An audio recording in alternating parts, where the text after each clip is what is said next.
गणेशाय नमः। अतः श्री मनसा वाचा व्रत कथा। एक समय तरह तरह के फल फूल से सुगंधित और सुंदर सुंदर जड़ी बूटियों से शोभायमान कैलाश पर्वत पर विराजमान श्री भगवान शंकर जी से पार्वती जी बोली कि हे जगत के स्वामी, आज मन बहलाव के वास्ते आप और मैं चौपड़ खेले। शंकर भगवान जी ने कहा कि चौपड़ के खेल में बेईमानी बहुत होती है और हार जीत का निर्णय नहीं हो पाता है, इसलिए कोई तीसरा ही व्यक्ति होना चाहिए जो निष्पक्ष होकर हार जीत का निर्णय कर सके। पार्वती जी ने ऐसा सुनकर अपने शरीर से मेल उतारा और मानव का पुतला बनाकर उसमें प्राण डाल उसका नाम अंगद रखा और बोली, हे पुत्र, तुम हम दोनों की हार जीत का निर्णय करना। ऐसा वचन बोल महादेव जी व पार्वती जी ने पासा फेंका और पुत्र से पूछा कि कौन हारा और कौन जीता। पुत्र ने कहा कि शंकर भगवान जीते और पार्वती जी हारी। महादेव जी ने दूसरा पासा फेंका और पूछा कि कौन हारा और कौन जीता। पुत्र बोला कि भगवान शंकर जीते और पार्वती जी हारी। तीसरी बार पार्वती जी ने पासा फेंका और पुत्र से पूछा कि बताओ कौन हारा और कौन जीता। अब की बार जीती तो पार्वती जी ही थी, लेकिन पुत्र ने सोचा कि यदि कहूँ कि भगवान शंकर हारे तो मुझे श्राप दे देंगे, इसलिए कहा कि शंकर भगवान जीते और पार्वती जी हारी। यह सुनकर क्रोधित हो पार्वती जी ने पुत्र को श्राप दिया कि जा तू कोढ़ी हो रोता भटकता फिरेगा। श्राप सुनकर व्यतीत होकर पुत्र उठा और एक तरफ चल पड़ा। बहुत दूर चलते चलते एक भयानक जंगल आया। उसने देखा कि 12 कोस की दूरी में फैला हुआ एक बहुत बड़ा तालाब है, जिसकी पाल पर बड़ और पीपल के बड़े बड़े पेड़ है, जिनके नीचे इंद्र की स्त्री इंद्राणी और ब्राह्मण की स्त्री ब्रह्माणी अन्य देवताओं की स्त्रियों के साथ बैठकर कोई व्रत पूजन कर रही है। उन व्रत करती हुई स्त्रियों को देखकर पुत्र अंगद जी ने पूछा कि आप यह कौन सा व्रत कर रही हैं। देव स्त्रियां बोली कि हम सब मनसा वाचा नामक महादेव जी का व्रत कर रही हैं। अंगद जी ने पूछा कि इसके करने से क्या फल होता है। तब देव स्त्रियां बोली कि इस व्रत को करने से मन की सारी इच्छाएं पूर्ण होती हैं। तब अंगद जी ने कहा कि इस व्रत को मैं भी करूंगा। ऐसा विचार कर उन्होंने किसी से चावल, किसी से सुपारी और किसी से पूजा का सामान लेकर व्रत शुरू कर दिया। अंगद जी को देव स्त्रियों ने व्रत की सारी विधि बतलाई और श्रावण सुदी के पहले सोमवार को कुंवारी कन्या से 2.5 पुनी सूत कताकर डोरा करें और उस डोरे को गेरू रंग से रंग कर उस डोरे से भगवान शंकर का पूजन करें। कार्तिक सुदी चौथ तक हर सोमवार तक करता रहे। कार्तिक सुदी चौथ के दिन ही उसका उजारण करे। तब 1.25 सेर घी, 1.25 सेर गुड़ और 1.25 सेर आटे का चूरमा बनाकर उसके 4 भाग करें। एक भाग ब्राह्मण को, एक भाग साधु को, एक भाग गाय को देवें और एक भाग प्रसाद स्वरूप सबको बराबर बांट देवें। किसी को कम और किसी को ज़्यादा नहीं देवें। इस प्रकार बतलाए हुए नियम से अंगद जी को व्रत करते हुए 4 वर्ष हो गए। एक दिन अंगद जी को याद कर माता पार्वती जी ने महादेव जी से कहा कि पुत्र को गए बहुत दिन हो गए, कोई समाचार भी नहीं अभी तक नहीं आया है। कृपा कर कोई ऐसा व्रत बतलाइए जिसके करने से पुत्र मिल जाए। तब महादेव जी ने बतलाया कि श्रावण सुदी के पहले सोमवार को कुंवारी कन्या से 2.5 पुनी सूत कतावे और उसका डोरा बनाकर गेरू रंग में रंगकर उससे हर सोमवार को मेरा अर्थात महादेव का पूजन करे। फिर कार्तिक सुदी चौथ को उसका उजारणा करे। उसमें 1.25 सेर घी, 1.25 सेर गुड़, 1.25 सेर आटा लेकर चूरमा बनावें और उसमें चाहे राजा हो या निर्धन सबको बराबर तोलकर बांट देवें। महादेव जी के बतलाए हुए इस विधि से व्रत करते हुए पार्वती जी को 4 वर्ष हो गए। उधर एक दिन पुत्र के मन में भी आया कि माता पिता के पास मिलने के लिए जाना चाहिए। व्रत को करने से अंगद जी की देह भी पुनः पहले की भांति सुंदर हो गई थी और कोढ़ जाता रहा। अंगद जी माता पार्वती के समीप जा खड़े हो गए। पुत्र को आया देखकर पार्वती जी हंसने लगी। यह देखकर अंगद जी पीछे हट गए। पार्वती जी ने पूछा कि पुत्र, तुम पीछे क्यों हट गए। तब पुत्र ने पूछा कि मेरे बिना बुलाए आने पर आप हंसी, इसलिए मैं पीछे हट गया। इस पर पार्वती जी ने कहा कि मैं तुम्हारे आने पर नहीं हंसी, मैं तो मनसा वाचा व्रत के प्रभाव पर हंसी हूँ, क्योंकि तुमसे मिलने के लिए मैंने यह व्रत किया था। तब अंगद जी ने कहा कि मैंने भी यही व्रत किया था। तब माता बोली कि इस व्रत के करने से ही तुम्हारा श्राप मिट गया है और मैंने यह व्रत किया तो तुम मुझे मिले। अब तुम क्या चाहते हो सो कहो। अंगद जी ने कहा कि हे माता, मैं उज्जैन नगरी का राज्य करना चाहता हूँ। माता ने कहा कि ऐसा ही होगा। माता का ऐसा वचन सुनकर पुत्र उज्जैन की ओर चल पड़ा और उज्जैन पहुंचकर राजा रानी से मिला। राजा रानी बूढ़े हो गए थे और उनके कोई पुत्र नहीं था, केवल एक कन्या थी। राजा रानी ने सोचा कि हम बूढ़े हो गए हैं, इसलिए अपनी कन्या का विवाह किसी अच्छे वर के साथ करके सारा राज्यपाट उसे ही संभला देवें। ऐसा विचार करके उन्होंने एक स्वयंवर रचा जिसमें देश विदेश के बड़े बड़े राजकुमार बुलाए गए। स्वयंवर में एक हथिनी को सजाकर राजा ने हथिनी से हाथ जोड़कर कहा कि हे हथिनी देवी, इन सब में जो राज्य करने का अधिकारी हो और मेरी कन्या के लिए श्रेष्ठ वर हो, उसी के गले में यह माला डाल देना। यह कहकर हथिनी की सूंड में वह माला पकड़ा दी। हथिनी ने चारों ओर देखभाल कर पार्वती जी के पुत्र अंगद जी के गले में पुनः माला डाल दी। तब सबने कहा कि हथिनी चूक गई है, और फिर हथिनी का श्रृंगार किया और उससे हाथ जोड़कर कहा कि जो इसको भोगने का अधिकारी हो और राजकुमारी के लिए अच्छा वर हो, उसी के गले में यह माला डाल देना। यह कहकर माला हथिनी की सूंड में पकड़ा दी। अंगद जी को पहले से ही वहाँ से निकाल दिया गया था। हथिनी ने घूम फिर कर बाहर निकलकर फिर अंगद जी के गले में माला डाल दी। तब सब लोगों ने कहा कि हथिनी ने हट कर ली है, इसलिए फिर उसी के गले में माला डाल दी है। ऐसा विचार कर फिर से हथिनी को सजाया गया और माला देकर निवेदन किया कि हे गजराज, तू देवता स्वरूप है, सो इस राज्य का मालिक बनकर जो राज्य भोगने वाला हो, उसे राजकुमारी के लिए श्रेष्ठ वर हो, उसी के गले में यह माला डाल।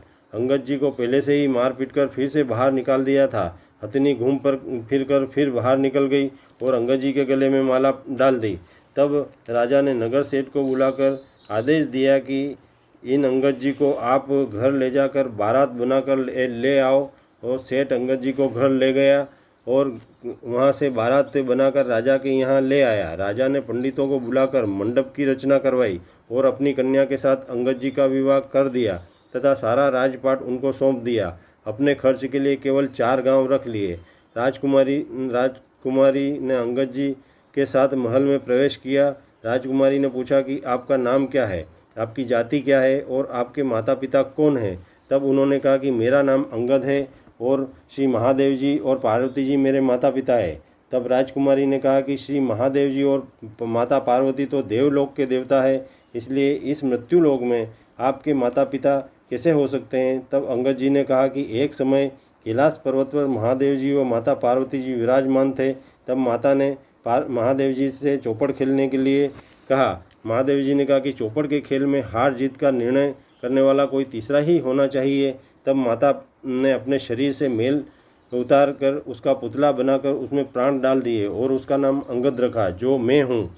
और मुझसे कहा कि पुत्र, तुम हमारी चौपड़ में हार जीत का निर्णय करना। 2 बार महादेव जी ने पासे फेंके और मुझसे पूछा कि कौन हारा और कौन जीता। तब मैंने दोनों ही बार पिता महादेव को जीता बतलाया। और जब तीसरी बार माता पार्वती ने पासे फेंके और पूछा पुत्र कौन हारा और कौन जीता, तो जीती तो माता ही थी, लेकिन मैंने सोचा कि यदि कहूँ कि पार्वती जी जीती है तो महादेव जी कुपित हो श्राप दे देंगे, इसलिए मैंने माता को हारा और पिता महादेव को जीता बतला दिया। इससे अत्यंत क्रोधित हो माता ने मुझे श्राप देकर कहा कि जा तू कोढ़ी हो, मारा मारा भटकता फिरेगा। पार्वती जी के श्राप को सुनकर मैं वहाँ से चल एक जंगल में पहुँचा। हाँ, एक बड़े जलाशय के किनारे बड़ और पीपल के बड़े बड़े पेड़ थे, जिसकी छाँव में देव स्त्रियाँ इंद्राणी, ब्रह्माणी आदि अनेक स्त्रियों के साथ व्रत पूजन कर रही थी। यह देखकर मैंने उनसे पूछा कि आप कौन सा व्रत कर रही हैं और इसके करने का क्या प्रभाव है और फल है। तब उन्होंने मनसा वाचा व्रत का प्रभाव और उसकी विधि मुझको बतलाई। तब उसी स्थान पर मैंने किसी से सुपारी और किसी से चावल आदि सामग्री मांग कर व्रत प्रारंभ किया। श्रावण सुदी पहले सोमवार के दिन एक कुंवारी कन्या से 2.5 पुनी सूत कथा डोरा किया और उसको गेहूं रंग में रंगकर महादेव जी की पूजा की। और कार्तिक सुदी चौथ को उजारना विसर्जन कर 1.25 सेर घी, 1.25 सेर गुड़ और 1.25 सेर आटे का चूरमा बना गो ब्राह्मण भक्त सबको बराबर बांट दिया। उधर माता पार्वती जी ने महादेव जी से पूछा, हमारे पुत्र अंगद का बहुत समय से कुछ पता नहीं है। महादेव जी ने माता को मनसा वाचा व्रत करने को कहा कि इससे तुम्हारा पुत्र आ जाएगा। माता ने शिवजी के बतलाए हुए विधान से 4 वर्ष तक व्रत किया। तब 1.25 सेर घी, 1.25 सेर गुड़, 1.25 सेर आटे का चूरमा बनाकर उसको बराबर भाग में सबको प्रसाद स्वरूप अर्पण किया। इस व्रत के प्रभाव से मेरे और माता पिता का पुनः मिलन हुआ। माता ने प्रसन्न हो मुझसे पूछा, पुत्र तुमको पुनः प्राप्त कर मैं अति प्रसन्न हूँ। ये सब मनसा वाचा व्रत का प्रभाव है। अब तेरी क्या इच्छा है सो बोल। मैंने कहा कि मुझे उज्जैन का राज्य चाहिए। तब माता ने कहा, ऐसा ही हो। इस प्रकार मुझे उज्जैन का राज्य और तुम प्राप्त हुई। अंगद जी ने अपनी पत्नी से पूछा कि अब तुम्हारे मन में क्या है सो कहो। तब राजकुमारी बोली कि हमारे बिना गर्भवास के ही पुत्र होना चाहिए। तब अंगद जी ने कहा कि ऐसा ही होगा, तुम्हारे बिना गर्भवास के ही पुत्र होगा। तुम मनसा वाचा व्रत ऊपर बतलाई विधि से करो। यह कह अंगद जी वहाँ से चले गए। रानी ने मनसा वाचा व्रत करना प्रारंभ किया। 4 वर्ष के बाद एक दिन रानी ने दातून करते समय दासी को पात्र भर जल लाने को कहा और दासी जल लाने चली गई। तब क्या देखती है कि सोने की पालकी में एक अत्यंत सुंदर बच्चा बैठा पैर का अंगूठा चूस रहा है। दासी दौड़ी दौड़ी झट से आकर रानी से कहा कि आपके पुत्र हुआ है। रानी ने कहा कि क्यों हमसे हंसी करती हो। दासी ने कहा कि विश्वास न हो तो चलकर देख लो। रानी ने जाकर देखा तो सचमुच पालने में बच्चा पैर का अंगूठा चूस रहा है। रानी ने बहुत प्रसन्न होकर श्री महादेव जी से प्रार्थना की कि हे भगवान, आपने यह पुत्र दिया है तो इसके लिए मेरे स्तनों से दूध की धारा भी निकल जाए। इतना कहते ही रानी के स्तनों से दूध की धारा छूट गई। बच्चे को स्नान कराकर दूध पिलाया। इस प्रकार बालक धीरे धीरे बड़ा होने लगा। कुछ बड़ा होने पर एक दिन बालक अपनी माता से पूछने लगा कि मेरे पिता कौन है। तब माता ने कहा कि अंगद जी तेरे पिता और महादेव जी और पार्वती जी तेरे दादा दादी है। तब पुत्र फूल कुंवर ने कहा कि यह बात तो मृत्युलोक में कोई नहीं मान सकता। तब माता ने कहा कि एक समय तुम्हारे दादा दादी महादेव पार्वती जी चौपड़ खेल रहे थे। तब खेल के निर्णय के लिए माता पार्वती ने अपने शरीर के मेल से मानव का पुतला बना, उसमें प्राण डाल उसका नाम अंगद रखा और कहा कि हमारी चौपड़ का निर्णय करो। तब तुम्हारे पिता ने 2 बार महादेव जी को जीता बतलाया और तीसरी बार माता पार्वती जी ने पासे फेंके तो जीती तो पार्वती जी ही थी। तो तुम्हारे पिता विचारने लगे कि यदि माता को जीता बतलाया तो महादेव जी क्रुद्ध हो श्राप न दे दे, इसलिए महादेव जी को जीता बतला दिया। तब पार्वती जी ने कुपित होकर दर दर भटकने का श्राप तेरे पिता को दिया। इस प्रकार तेरे पिता जंगल में भटक रहे थे तो वहाँ एक बड़े जलाशय के किनारे देव स्त्रियों को मनसावाचा व्रत करते देख उनसे उसके करने का कारण और फल और विधि पूछी। तब देव स्त्रियों ने सारी विधि बतलाई। हमारे पिता ने उन देव स्त्रियों से व्रत की सारी सामग्री मांगकर श्रावण सुदी पहले सोमवार को कुंवारी कन्या से 2.5 पुनी सूत कताकर गेरू रंग में रंगकर महादेव जी का 4 वर्ष तक पूजन किया। वह 1.25 सेर गुड़, 1.25 सेर घी, 1.25 सेर आटे का चूरमा बनाकर 4 भाग कर बराबर कर एक साधु, एक ब्राह्मण, एक गाय को और आधा भाग खुद खाया हुआ बराबर बांट दिया। उधर पार्वती जी भी पुत्र वियोग में महादेव जी से व्रत की विधि पूछकर मनसा वाचा व्रत 4 वर्ष तक किया एवं उसका उद्यापन किया। अब तुम्हारे पिता एवं माता पार्वती जी का मिलन हुआ। तब माता पार्वती जी प्रसन्न हो बोली, यह सब मनसा वाचा व्रत का ही फल है जो तुम्हारा शाप मिटा और तुम मुझे मिले। पुत्र, अब तुम क्या चाहते हो सो कहो। तब तुम्हारे पिता ने उज्जैन का राज्य मांगा। माता पार्वती जी के आशीर्वाद से तुम्हारे पिता को उज्जैन का राज्य मिला और तेरे पिता के बतलाने से मैंने भी मनसावाचा व्रत को किया तो तुम मेरे बिना गर्भवास के उत्पन्न हुए। अब हे पुत्र, तुम्हारी क्या मनसा है सो कहो। इस पर पुत्र फूल कुंवर बोला कि हमारे यहाँ इंद्र लोक से विमान आए और जिसमें एक कन्या हो उसी के साथ मेरा विवाह हो। माता ने कहा कि जा तेरी इच्छा पूर्ण हो। तब पुत्र ने भी मनसा वाचा व्रत 4 वर्ष तक किया एवं उसका उजाड़ना किया। तब एक दिन प्रातःकाल पुत्र ने देखा कि आकाश से एक विमान उतर रहा है। उतरने पर पुत्र ने विमान के निकट पहुंचकर देखा कि उसमें एक 12 वर्ष की अत्यंत सुंदर कन्या बैठी है। तब पुत्र ने माता की आज्ञा से ब्राह्मणों को बुलाकर बड़े साजबाज ठाट के साथ उस कन्या के साथ विवाह किया। तब माता ने पुत्र फूल कुंवर का राज्याभिषेक किया। राजा फूल कुंवर एक दिन शिकार खेलने गए। वहाँ पर शिकार नहीं मिला और रास्ता भटक गए। एक बाग में डेरा डाल दिया। राजा भूख प्यास से व्याकुल हो रहा था। इतने में ही एक ब्राह्मण आया और उसने पतड़ा देखकर कहा कि आज कार्तिक सुदी चौथ का उजरना है। तब राजा ने कहा कि ब्राह्मण देवता, मुझसे भूल हो गई है सो चौथ का पूजन करावें। ब्राह्मण द्वारा पूजन कराकर राजा ने नगर में खबर भेजी कि राजमहल से 1.25 सेर घी, 1.25 सेर गुड़, 1.25 सेर आटे का चूरमा बनाकर भेजा जावे। रानी ने सोचा कि पूरी सेना के साथ होने से इतने से चूरमे से क्या होगा, इसलिए एक गाड़ी भरकर चूरमा भेज दिया। राजा ने सोचा कि मेरे लिए तो यह पर्याप्त है, पर सेना के लिए तो थोड़ा ही होगा।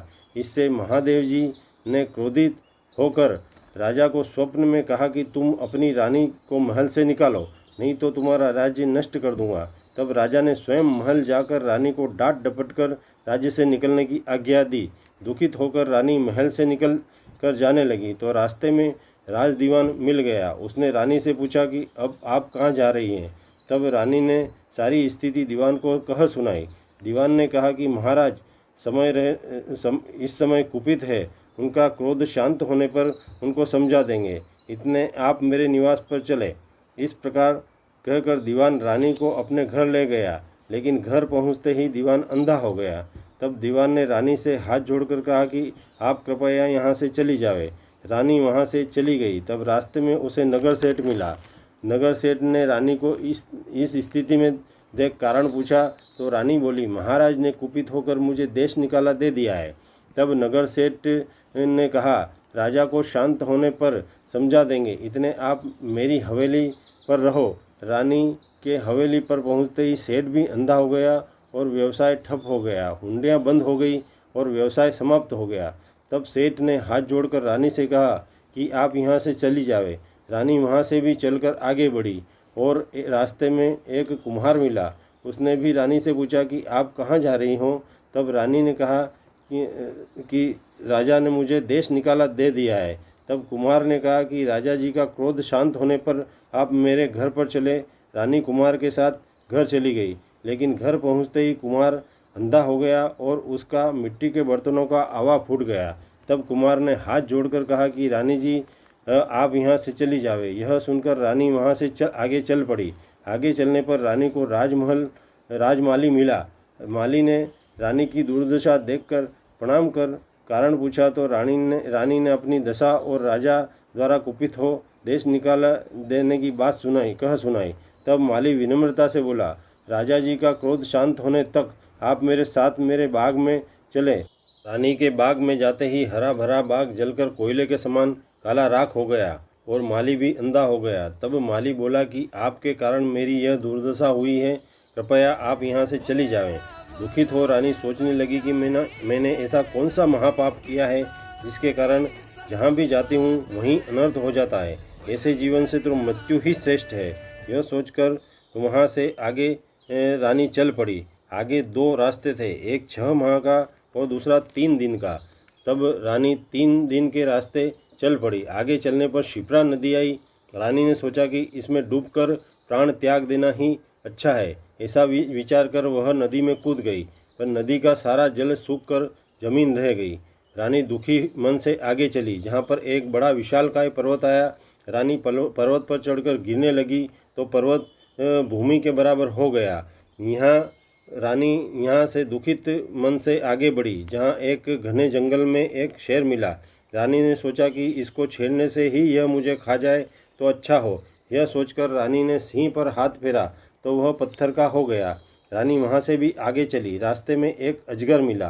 रानी ने सोचा कि इसके आगे ही कूद जाती हूँ ताकि यह मुझे निगल ले तो मुझे मुक्ति मिले। यह सोचकर रानी अजगर के आगे कूदी तो वह भी रस्सी के समान निर्जीव बन गया।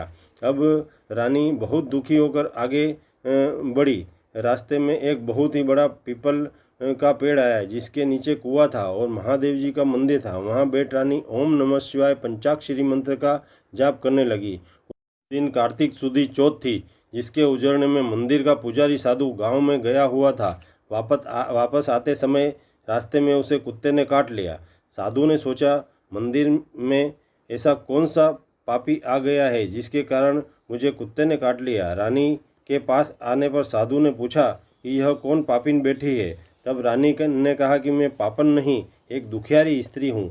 यदि आप मुझे अपनी धर्म की पुत्री बनावें तो मैं अपनी दुर्दशा का सब हाल आपसे बतलाऊं।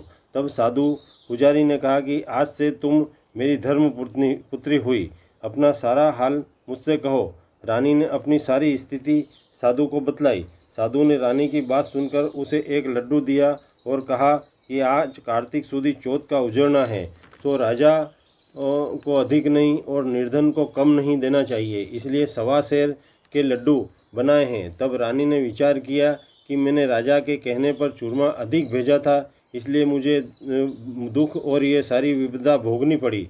साधु ने कहा कि पुत्री, तुम यह मनसा वाचा व्रत करो, इससे तुम्हारे सारे कष्ट दूर होंगे। सावन सुदी का पहला सोमवार आने पर मैं तुम्हें इस व्रत को करने का विधान बतलाऊंगा। कुछ समय बीतने पर सावन आया। रानी ने साधु को वह बात स्मरण कराई तो साधु गांव जाकर व्रत और पूजा की सारी सामग्री इकट्ठी की और पूजा आरंभ की। सावन के पहले सोमवार को कुंवारी कन्या से 2.5 पुनी सूत कताकर गेरू रंग में रंग कर महादेव जी की पूजा की और कार्तिक सुदी चौथ का उजरना किया तथा 1.25 घी, 1.25 गुड़ और 1.25 आटे का चूरमा बनाकर उसके 4 भाग कर बतलाई विधि के अनुसार बांट दिया। स्वयं प्रसाद ग्रहण किया। साधु ने कहा, महादेव जी के सामने ऊंट, हाथी, घोड़ा मिट्टी का बनाकर रख दो और ओम नमः शिवाय महामंत्र का जाप कर जल का छींटा उन पर दे। कहना कि हे भगवान, यदि आप प्रसन्न हो तो इन सबको जीवित कर दो। रानी ने ऐसा ही किया तो सारे मिट्टी के पुतले जीवित हो उठे। तब प्रसन्न हो रानी ने पूछा कि हे महात्मन, मुझसे रास्ते में जो पाप हो गए हैं उससे छुटकारा पाने का कोई उपाय बतलाओ। तब साधु ने कहा कि पंचाक्षर महामंत्र ओम नमः शिवाय के जाप से सारे कष्ट और पाप नष्ट हो जाते हैं। रानी शिवालय की परिक्रमा कर वहाँ से चल पड़ी। सबसे पहले वहाँ पहुँची जहाँ निर्जीव हो रस्सी के समान सर्प पड़ा था। रानी ने जल हाथ में ले ओम नमः शिवाय मंत्र का उच्चारण करते हुए सर्प पर छींटा डाला तो सर्प चौगुने शरीर के साथ जीवित हो उठा। रानी मंत्र जाप करती हुई सिंह के पास पहुंची और ओम नमः शिवाय का उच्चारण कर पत्थर बने सिंह पर जल का छींटा डाला तो सिंह चौगुने शरीर के साथ जीवित हो गरजता हुआ जंगल में चला गया। रानी मंत्र जाप करते हुई पर्वत पर पहुंची और जल का छींटा दिया तो पर्वत भी चौगुना हो खड़ा हुआ। रानी मंत्र का जाप करती हुई सूखी नदी के किनारे पहुंचकर जल छींटा नदी में डाला तो नदी चौगुनी होकर बहने लगी। रानी आगे मंत्र जाप करती हुई माली के बाग पहुंची और जल छींटा। माली का अंधापन जाता रहा, बगीचा भी हरा भरा हो गया। इसी प्रकार दीवान का भी कल्याण करती हुई रानी नगर सेठ के पास पहुंची। ओम नमः शिवाय का उच्चारण कर जल छींटा तो सेठ को दिखाई देने लगा और उसकी सारी धन संपत्ति और वैभव पुनः प्राप्त हो गया। सेठ प्रसन्न हो रानी से हाथ जोड़कर बोला, आपके आ जाने से हमारे यहाँ पर धन लक्ष्मी की वर्षा हुई, सो इस खुशी में सारे नगरवासी को भोज कराना चाहता हूँ। यह कहकर सेठ ने रानी से आज्ञा लेकर नगर में ढिंडोरा करवा दिया कि किसी के भी चूल्हे से धुआं नहीं निकलना पावे। जो किसी के चूल्हे से धुआं उठता दिखाई देगा तो 11 रुपये का दंड होगा। सारे गांव के लोग भोजन कर जाने लगे।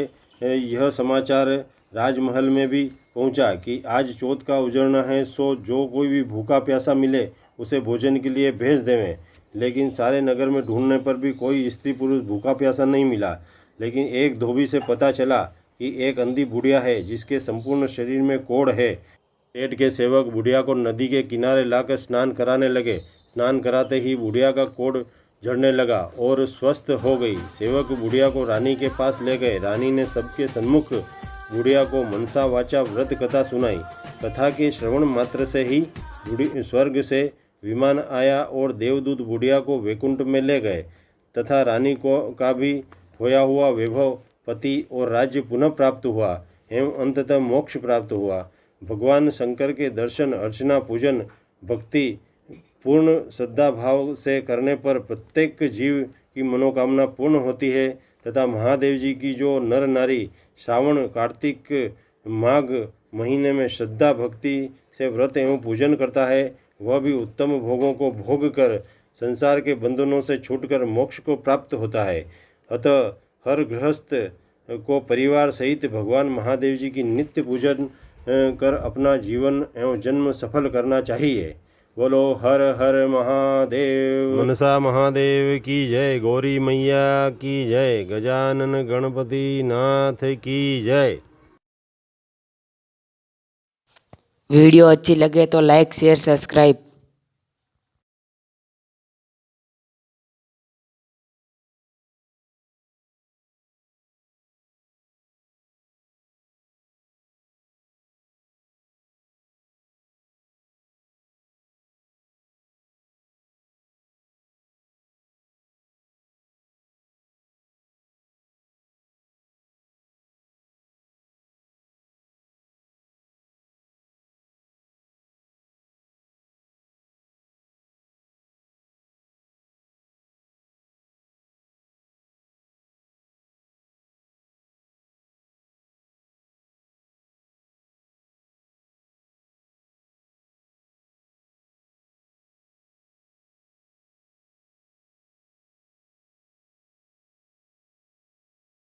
मन में महादेव जी ने दिल में पार्वता मन में महादेव जी ने दिल में पार्वता मन में महादेव जी ने दिल में पार्वता बीच में शंकर वैसे लो शंख लो बजावे बीच में शंकर वैसे लो बांसुरी बजावे बांसुरी री रात प्यारी लागे कल को शायद रहे ना रहे, कल को शायद रहे ना रहे, जिंदगी का भरोसा नहीं। तू ही मेरा राम भोले तू ही घनश्याम, तू ही मेरा राम भोले तू ही घनश्याम, दिन रात जाप में मैंने ही गुजारी।